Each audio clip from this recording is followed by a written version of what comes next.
Dans le procès de Marine Le Pen en appel, le parquet général a changé de position. Il considère que plusieurs contrats d'assistants parlementaires pour lesquels Marine Le Pen a été condamnée ne posent pas de soucis au regard du droit. Je résume. Je suis souvent étonné qu'entre la première instance et l'appel, les jugements soient différents. Ce sont les mêmes faits et ils sont interprétés différemment. Quand je dis je suis étonné, non. Les faits sont examinés par des hommes et selon leurs critères, leur expérience, leur sensibilité, ils posent un avis personnel, donc subjectif, sur chaque dossier. Encore s'agit-il des juges, mais là c'est le parquet, c'est l'accusation. On pourrait imaginer qu'entre le tribunal correctionnel qui a jugé et condamné Marine Le Pen et la cour d'appel, le parquet tienne la même ligne. Autrement, c'est pile ou face. Eh bien, c'est pile ou face. Le parquet change de ligne, et c'est tout à son honneur d'ailleurs, mais le parquet dit au tribunal de première instance, vous avez mal fait votre job. C'est en tout cas comme cela que je l'interprète. J'entendais ce matin que 64% des Français ont le sentiment que la justice est partiale. La justice est humaine, et les hommes sont les hommes. J'entendais aussi que le procureur général d'Aix-en-Provence a expliqué lundi soir que cette année, sa cour d'appel va remettre en liberté 19 accusés criminels, faute de pouvoir être jugés dans les délais légaux. Des procès pour viol qu'on annule parce qu'on a des délais de 75 mois. 75 mois, c'est plus de 6 ans. Vous imaginez ce que pensent les victimes. 2026, c'est l'année où nous nous apprêtons à libérer des détenus criminels faute de pouvoir les juger dans les temps. Je reprends les paroles du procureur d'Aix-en-Provence. Question donc pour la justice ce matin, et nous en parlons avec nos éditorialistes. Et je salue donc Maya-Hélène Trémollet, que vous connaissez désormais, journaliste politique d'Europe 1, maître Pascal-Pierre Garbarini, Richard Millet, Philippe Bilger et Thomas Bonnet. Je trouve que ce sont des sujets évidemment passionnants. Et on va commencer par le Rassemblement national et ce changement de position, je le répète, du parquet qui n'est pas si fréquent. Philippe Bilger. Vous avez raison, c'est assez rare, même si moi-même, comme ministère public, je n'ai jamais hésité à changer de position parce que c'est le gage de la liberté qu'on doit avoir à l'audience ou ailleurs. Mais c'est bien que le parquet général, en l'occurrence, ait adopté une position qui lui paraît plus pertinente sur le plan juridique. Ça me paraît très bien. Mais je ne conteste pas. Je ne fais aucun procès à la justice. Aucun. Mais j'ai cru comprendre que vous discutiez parfois que l'appel permettait une approche différente de la première instance. Je ne fais aucun procès à personne. Je sais que c'est comme ça parce que ce sont des hommes. Je dis simplement que les conséquences, et on le voit bien avec Marine Le Pen, parce que là ça change tout, c'est que Marine Le Pen, elle a été condamnée à 5 ans d'inéligibilité. Elle en a déjà fait 1 quasiment, nous sommes d'accord. Si elle est condamnée la prochaine fois, par exemple, à 2 ans d'inéligibilité, au lieu de 5, parce qu'on considère qu'il y a moins d'affaires, on peut considérer cela, c'est un raisonnement juridique qu'on peut avoir, ça veut dire qu'elle peut se présenter à l'élection présidentielle. Il se trouve qu'elle est la favorite. Comprenez que une personne toute seule, en l'occurrence la présidente du tribunal de correctionnel, a le pouvoir de changer une élection présidentielle. Donc c'est ça que je souligne, ni plus ni moins. Écoutez Célia Barotte, qui était hier au 2e jour d'audience du procès, et après on en parle également avec Pascal-Pierre Garbarini. Cette 2e journée d'audience a connu un moment important pour la défense de Marine Le Pen, puisque l'avocat général a reconnu que le traitement fait au début du procès de première instance visant à réintégrer des contrats qui n'avaient jamais été visés dans l'ordonnance de renvoi était un mauvais traitement, et le parquet général, comme les avocats de Marine Le Pen, ont demandé à redéfinir le périmètre des poursuites. Je vous propose d'écouter Maître Bosselu en sortie d'audience. En prenant la parole, j'ai manifesté une émotion certaine. C'est un soulagement. Et c'est ce soulagement que je note aujourd'hui. Les choses sont appréhendées avec beaucoup plus de sérénité et moins d'hostilité.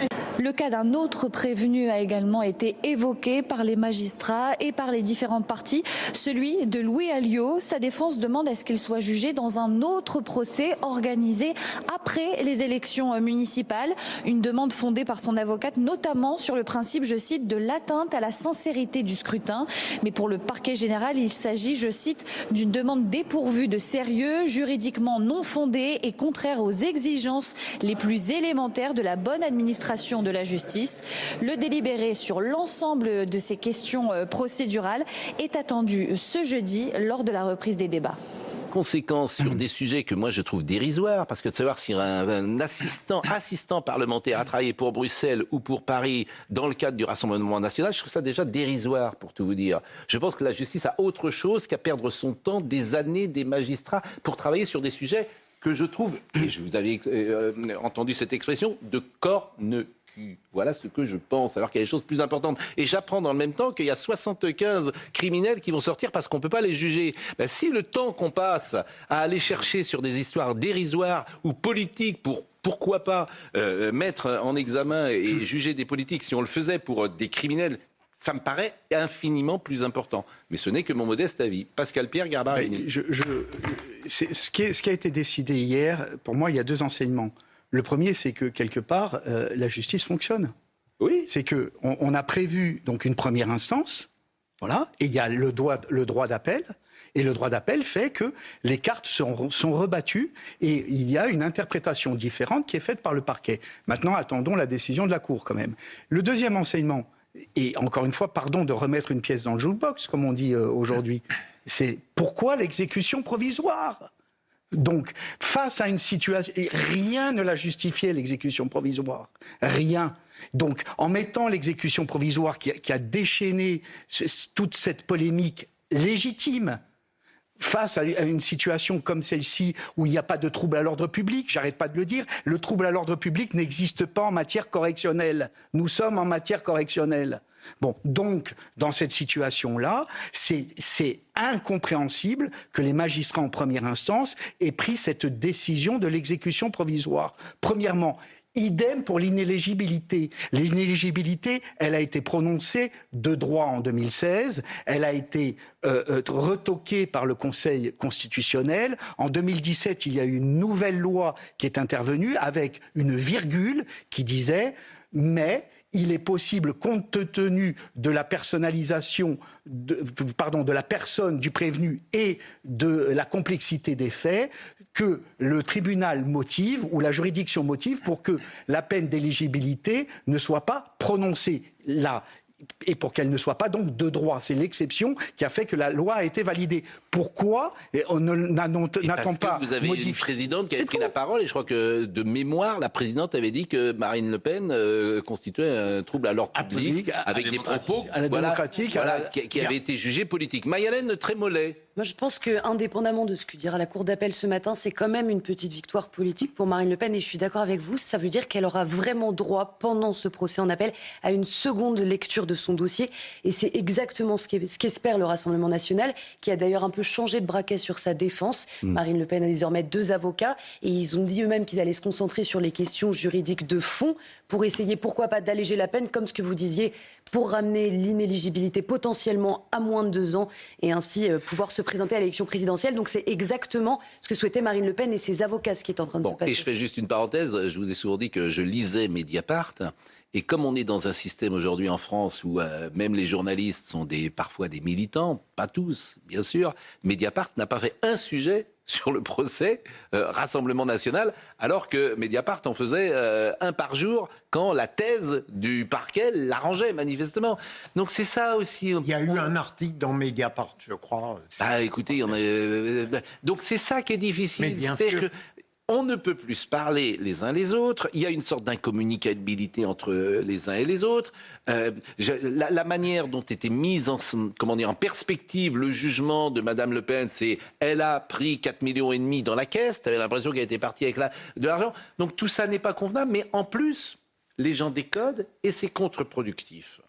Absolument. Il y a quelque chose de très moral dans ce qui se passe à l'heure actuelle au niveau de la Cour d'appel, parce que le jugement, vous l'avez rappelé, Maître Garbarini, il y a un passage de ce jugement que j'ai trouvé totalement scandaleux, c'est lorsqu'il aborde le problème politique pour justifier les sanctions que vous avez évoquées. Et donc, tôt ou tard, on paye la rançon d'une approche qui n'est pas véritablement juridique, mais partisane. Donc là, il y a une morale. Et je rebondis là-dessus. Pascal Pierre Garbarini. Et je rebondis là-dessus.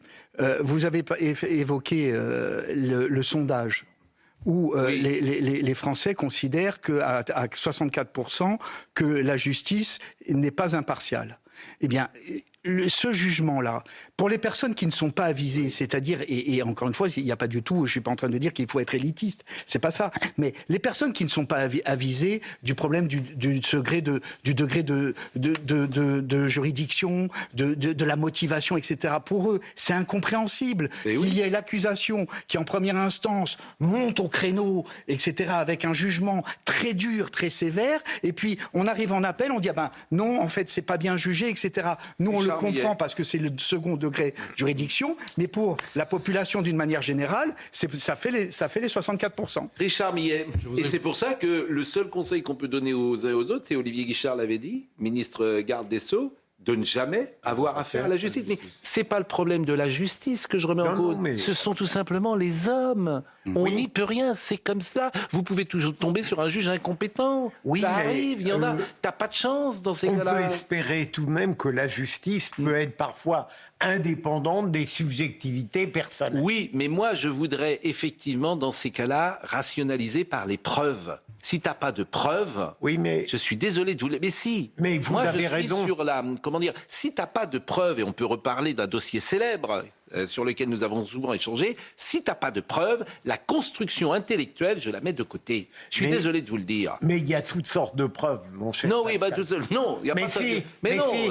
je veux dire, il n'y a C'est-à-dire, pas toutes seules de preuves, Je justement. suis frappé de voir lorsqu'on C'est a une formidable, ça. approche, Il y a toutes sortes de preuves. lorsqu'on a une approche partisane d'une affaire judiciaire, Oui. eh bien généralement on trouve qu'il n'y a pas de Mais preuves. c'est pour ça que le mot victoire est peut-être pas approprié, parce que dans l'affaire à laquelle vous faites référence, 3 des 4 chefs d'accusation étaient tombés, et Oui. pourtant la condamnation avait été particulièrement lourde. Oui. Et moi je rappelle juste la phrase, parce que vous l'avez fait Thomas référence, Bonnet. une procureure lors du procès en première instance, parlant d'un autre prévenu, pas de Marine Le Pen, d'un autre prévenu, avait dit Oui. « Je pourrais prononcer la relaxe, mais ça me fait mal ».